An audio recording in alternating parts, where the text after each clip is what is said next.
Tasavi, the tracker of the savannah. Lemayan had always been different from the other boys in the Maasai village of Olapongi. While they ran freely through the grasslands, shouting and laughing as they herded the goats, Lemayan preferred the quiet corners of the savannah. Loud noises unsettled him.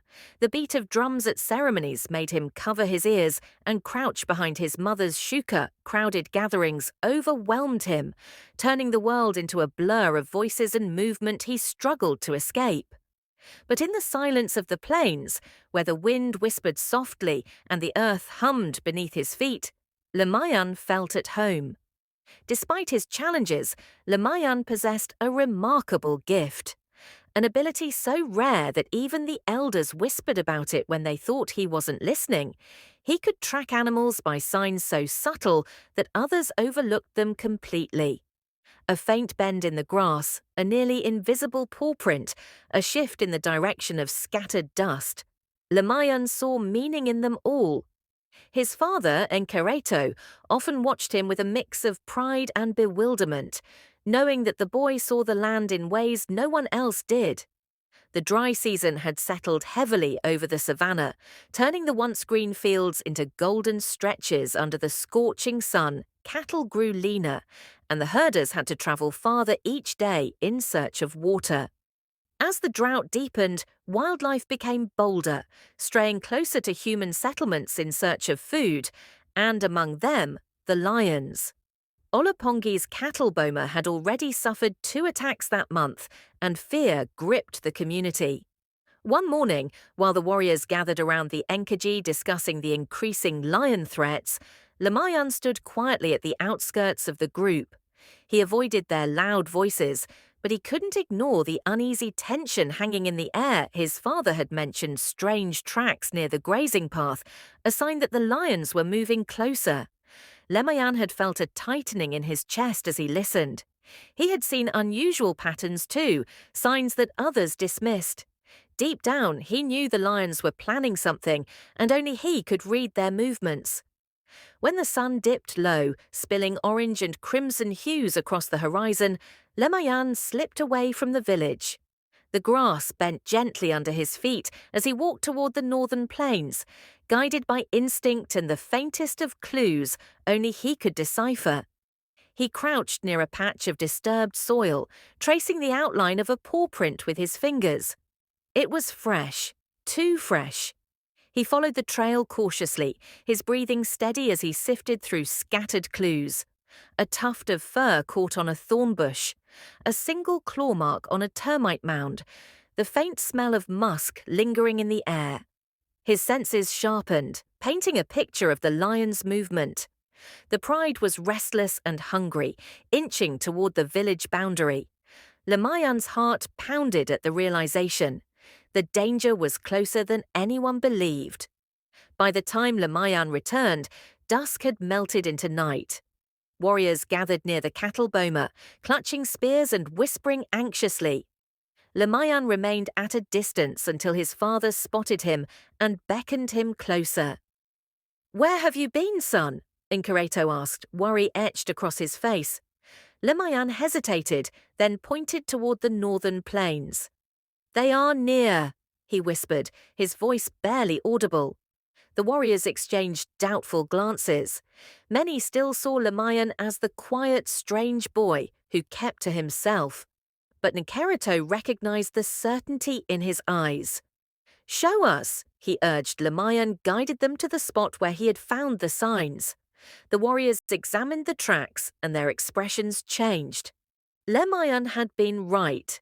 The pride was circling much closer than expected. Fear rippled through the group, but something else flickered in their eyes too. Respect.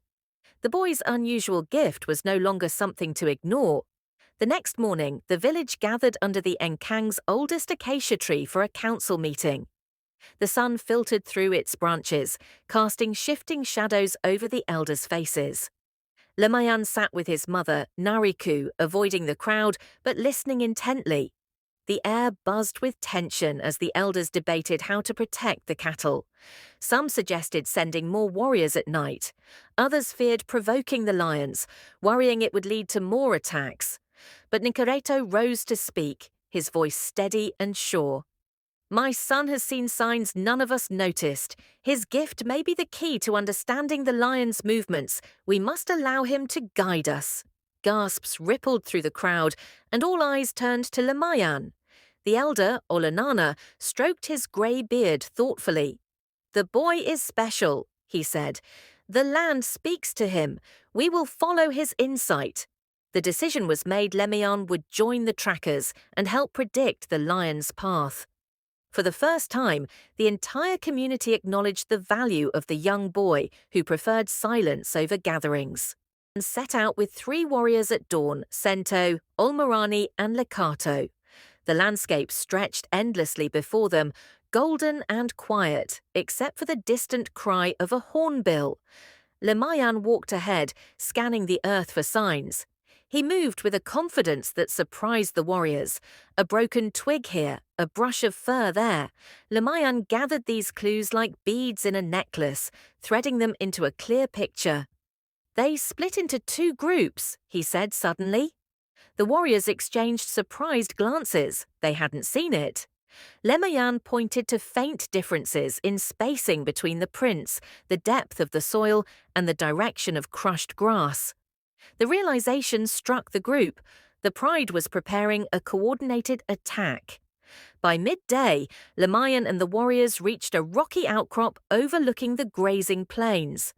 Lemayan crouched low, observing the distant movements beneath the tall grass.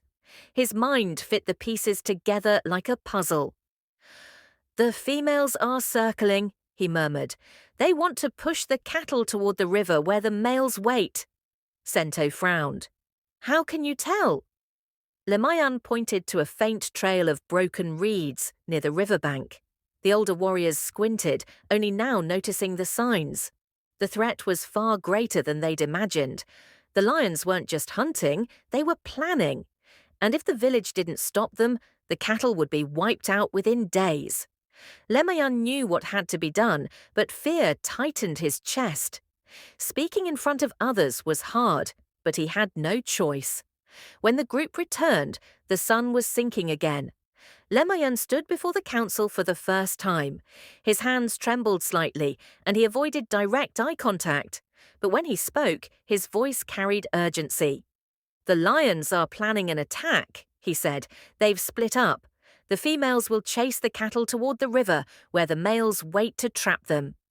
Gasps rippled through the gathering. The elders exchanged uneasy glances. Can we stop them? Olanana asked. Lemayan nodded. And yes, but we must move the cattle before dawn and guard the river path. That is where they will strike. His precision and certainty stunned the crowd. The plan was set, based entirely on the insight of a boy who rarely spoke. That night, the village hummed with activity. Warriors sharpened their spears, women gathered the cattle, and the elders offered prayers to Enkai for protection. Lemayan remained at the edge of the commotion, overwhelmed by the noise but determined to help. Incareto approached and draped an arm over his son's shoulders. You were brave today, he said softly. Lemayan swallowed hard. Crowds made him anxious, but knowing he could protect the animals and the people he loved kept him grounded. When the moon rose high, casting silver light across the boma, the warriors took their positions. Lemayan stood with them, clutching a carved wooden staff his father had given him. This was the moment everything had been building toward. The plains were eerily silent, broken only by the distant roar of a lion. Lemayan's heart thudded in his chest as he watched the grass shift subtly in the distance. They are coming, he whispered. Shadows moved through the grass, 5 lionesses, sleek and determined. As they charged toward the cattle, the warriors sprang into action. Lemayan's predictions had been exact. The lions veered toward the river path, straight into the ambush. Spears clashed against the earth as the warriors shouted, forming a barrier. The lionesses hesitated, surprised. A deafening roar echoed across the plains as the males appeared too late to complete the trap. The village had outsmarted them, but the battle was far from over. Chaos erupted as the lions realized their ambush had failed. The lionesses scattered, retreating into the tall grass with lightning speed. But one, the youngest huntress of the pride, hesitated, her golden eyes fixed on the smallest gap in the warrior formation. She saw weakness there. She saw Lemayan. Lemayan froze as the lioness lunged. Her powerful paws sent dust spiraling in the moonlight. The warriors shouted warnings, but the world around Lemayan blurred into silence. All he could see was the lioness closing in. In that split second, his body reacted before his mind caught up. He pivoted sharply to the left, remembering a depression in the ground, a narrow dip he had noticed earlier. The lioness miscalculated her leap and stumbled into the hollow. Warriors seized the moment, shouting and brandishing their spears. The lioness backed away, defeated and confused. Lemayan pressed a trembling hand to his chest, realizing how narrowly he had escaped. His gift had saved him once again. As dawn broke, painting the horizon with hues of gold and pink, the warriors regrouped. Exhaustion weighed on them, but relief washed over the village as they realized the cattle had remained unharmed. Lemayan observed the ground, noting the lions' retreat patterns. He said quietly, "They are confused and angry, but they are not finished." His words chilled the warriors more than the night air. They trusted him now, more than ever. The elders gathered around him, asking for details, but the flurry of voices rattled Lemayan. He took a step back, overwhelmed. Enkerito placed a gentle hand on his shoulder. "Let him breathe," he warned. Though the lions had retreated, Lemayan knew the pride would strike again. And next time, they would be smarter. The village women sang songs of gratitude as the cattle were released into the morning sun. Yet beneath the surface, unrest simmered. Some villagers believed Lemayan's involvement angered the spirits. Others feared relying on a child with strange ways. "He sees things that are not meant for human eyes," one elder woman whispered. "Perhaps we meddle too much." Another countered, "Would you rather lose all our cattle? The boy saved us." Meanwhile, Lemayan hid behind his mother's enkaji, overwhelmed by the rising arguments. Nariku knelt beside him. "You did well, my son. Even if some do not understand you, Enkai blessed you with a gift." But Lemayan couldn't shake the feeling that something darker lay ahead. The lions were too coordinated, too purposeful. This was no ordinary pride. Later that afternoon, Lemayan slipped away again, following the fading tracks left by the retreating pride. The earth told a story, a shifting tale written in claw marks and paw impressions. The pride had travelled farther than expected overnight, regrouping near a cluster of acacia trees. He crouched low, studying the trail. Something new caught his eye, a set of prints larger than the others. "A new male," he whispered. "A dominant one, a leader who had joined the pride recently." This changed everything. A powerful male could push the pride into risky, aggressive hunts. It explained their unusually coordinated attack strategy. Lemayan hurried back to the village, dust swirling behind him. The danger was growing. When Lemayan informed the warriors about the new male lion, they exchanged uneasy looks. Olmarani, the eldest warrior, frowned. "A lone male joining a pride at this time? That is unusual." Sentu added, "Such males are desperate or dangerous." The warriors debated the next steps. More patrols, stronger barriers, moving the cattle farther. Lemayan finally spoke up. "We must track them again before nightfall. If we know where they sleep tonight, we can predict where they will hunt tomorrow." His voice shook slightly, but the conviction behind his words silenced the doubts. For the second time, the warriors agreed to follow the lead of a boy who feared crowds but understood the land better than all of them. By evening, Lemayan and the warriors found the pride's resting place, a cluster of rocky ledges partly shaded by thorny bushes. The lions lay sprawled in the fading light, their tawny fur glowing like embers against the stone. Lemayan observed them from a safe distance, noting each one's behavior. The new male, bigger and darker, stood apart, his amber eyes scanning the savannah.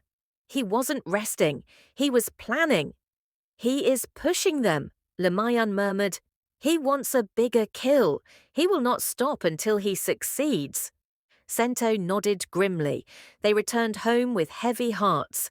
The coming days would test their courage. That night, Lemayan struggled to sleep. Every crackle of the fire, every distant roar jolted him awake. His senses felt heightened, overwhelmed by fear and responsibility. Nariku soothed him with gentle songs, her voice steady and calm. Yet, deep inside, Lemayan saw flashes, images formed from instinct and memory, lions stalking through tall grass, cattle scattering in panic, warriors shouting, dust rising. He sat up suddenly. "The river path, they will try a new direction, east this time." The realization shook him. He needed to warn the village at once. Before dawn, Lemayan ran to the elders' quarters. The village still slept, save for a few warriors keeping watch. Olunana listened as Lemayan explained the new threat. "East? Are you certain? The grasslands there are flat and open, not ideal for lions." Lemayan nodded. "But the male wants risk. He wants to prove himself. He will push them through the open plains. The cattle will be exposed." Olunana sighed heavily. "Then we must move immediately. The boy has not yet been wrong." The warning spread quickly. Villagers began scrambling to secure the herd. Lemayan's heart pounded. Time was running out. The warriors positioned themselves along the eastern plains, forming a protective line. The wind swept across the savannah, carrying a faint scent Lemayan recognized instantly. "They're close," he whispered. Moments later, golden shapes emerged through the tall grass, lionesses advancing with deadly grace. The male followed behind, his mane rippling in the wind. The lions lunged, and the warriors roared back. Spears thudded into the soil. The cattle panicked, but stayed within the guarded line. Lemayan pointed suddenly. "Left flank! 2 lionesses are circling!" The warriors redirected just in time.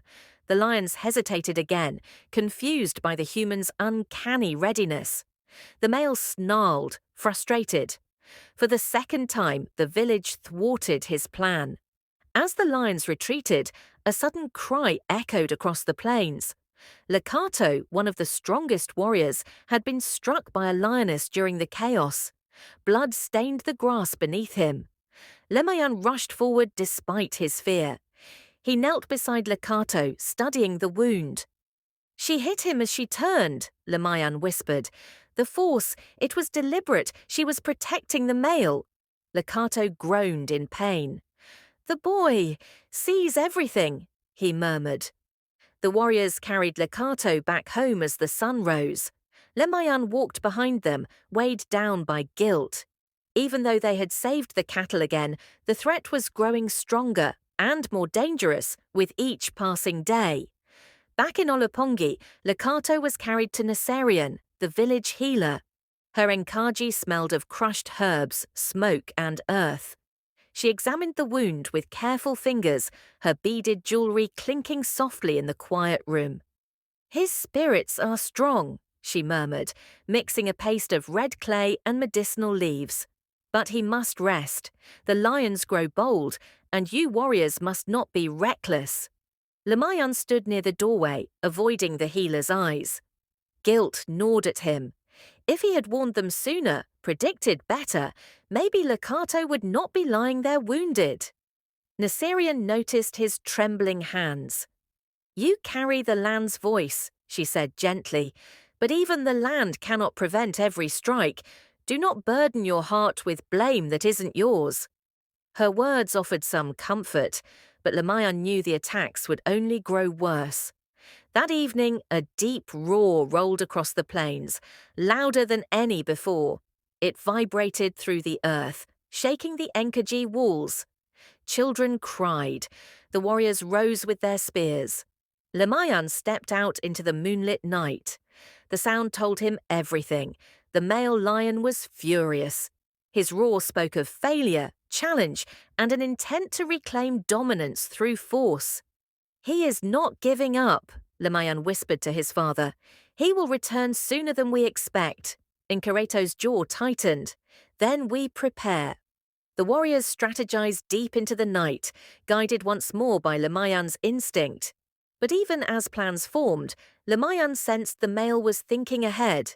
This time, the pride would not attack in predictable patterns. The following morning, Olanana invited Lamayan to sit beneath the sacred acacia tree. It was rare for an elder to speak alone with him. The wind rustled gently through the branches. "In the days of our ancestors," Olanana began, "there were trackers like you, children who saw deeper than the eye, who listened to the earth." Lamayan looked up, surprised. "They were not feared, they were honored," Olanana continued. "Your gift is old, Lamayan, older than any of us. Do not fear it." The words settled warmly in Lamayan's heart. For the first time, he felt connected, not strange or out of place, but part of something ancient and powerful. With tension rising, the elders agreed to move the cattle farther than usual, beyond the eastern plains to a region with thicker brush and narrow paths lions disliked. The journey was long and hot. Dust clung to skin and shukas, and the cattle mooed restlessly. Lamayan walked ahead, guiding the group around hidden dangers. His sharp eyes caught everything: a snake trail, a weak patch of earth, a set of wildebeest tracks that could confuse the herd if crossed. By the time they reached the new grazing grounds, the sun was heavy in the sky. Warriors set up a temporary night enclosure. Mothers and children rested under the shade of thorn trees. But Lamayan felt uneasy. The male lion's presence still pulsed through the air like a distant storm. That night, Lamayan sensed movement before anyone else. He stood quickly from where he sat beside his father. "Something is watching us," he whispered. Sento motioned for silence. The warriors scanned the darkness. Shadows shifted. Then a pair of glowing eyes appeared between the bushes. "A scout," Lamayan breathed. "A lioness. She is alone." The lioness did not approach. She simply observed, tail flicking with calculated calm. Then she slipped back into the darkness. "She is learning us," Lamayan warned. "They are planning again." The pride was growing more intelligent by the day. The next morning, whispers of the night sightings spread quickly. Children clung to their mothers, refusing to wander far. Even the cattle sensed unease, huddling close together. Nariku gathered the women and reassured them, but Lamayan could see fear etched into every face. The lions were no longer just predators, they had become a shadow haunting the village. One small boy approached Lamayan timidly. "Will they eat us?" he asked. Lamayan knelt beside him. "No," he said softly. "We are watching them carefully. They won't surprise us." But inside he wondered how long they could keep predicting the pride's moves. Lamayan visited the previous night's scouting spot. The dust revealed fresh paw prints, larger ones. The male had followed the lioness later, tracing her steps. "He is testing the land," Lamayan whispered, "searching for weakness." He followed the tracks farther until he reached a small gorge. The edges were steep and the path narrow, perfect for trapping cattle. "He will use this place," Lamayan realized. "He will chase the herd toward this gorge." He raced back to warn the warriors. Once again, they adjusted their positions, relying on Lamayan's uncanny foresight. As predicted, the pride attacked at sundown. The lionesses drove the cattle toward the gorge in a tight formation. But instead of falling into the trap, the cattle were diverted by warriors hidden near the entrance. The lions froze, confused. The male roared, furious beyond measure. Then the battle erupted. Warriors clashed with the pride in a storm of dust and shouts. Spears flashed in the fading light. The lionesses fought fiercely, trying to hold the male's plan together. Lemayan stood on higher ground, analyzing every movement. "Right side, they're regrouping," he shouted.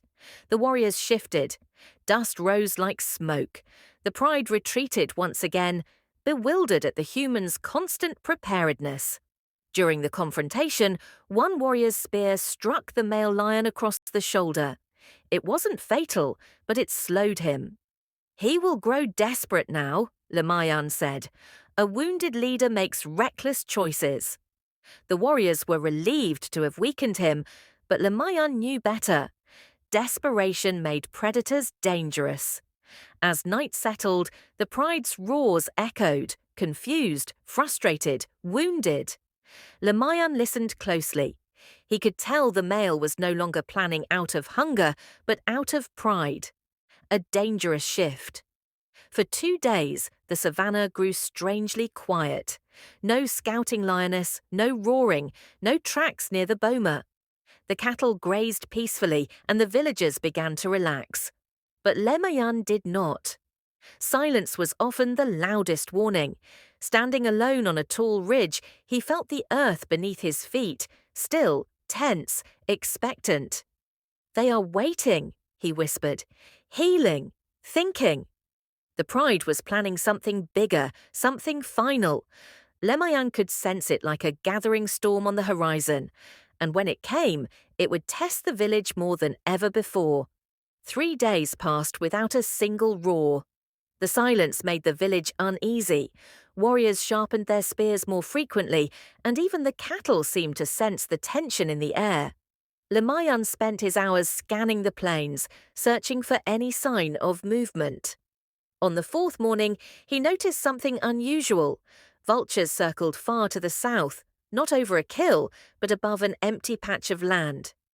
"They are watching something," Lemayan murmured, narrowing his eyes. Cento stepped beside him. "What do you see, young tracker?" Lemayan pointed to the distant sky. "The lions are there, hiding in the ravine, waiting for darkness." He didn't know how he knew, only that the earth felt restless beneath his feet. The warriors exchanged worried glances. This was the longest the pride had gone without striking.